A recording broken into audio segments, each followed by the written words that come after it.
Welcome to the Banker Lamp. Please enjoy the video. You start by confirming the essentials: an Apple Music subscription and iOS or tvOS that supports Apple Music Sing. Open the Music app, choose a track that shows lyrics, and spot the microphone icon. This marks Sing-enabled songs. Once done, connect headphones or AirPlay to your speaker so the app can route vocals and guide audio correctly. Do this now.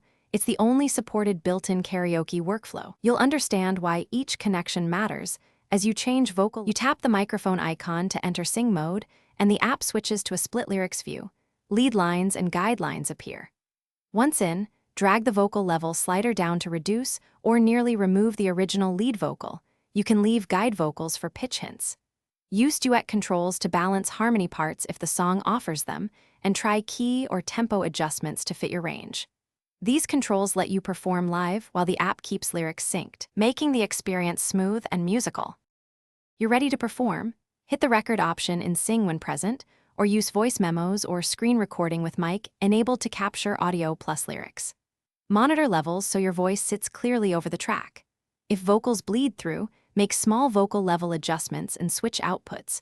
Wired headphones sometimes isolate guide tracks better than AirPlay. If lyrics or sync misbehave, re-download the song and ensure your device is updated. Otherwise, select a different Sing-enabled song. That solves most issues quickly. Thanks for watching. If this was helpful, leave a like and consider subscribing. See you next time.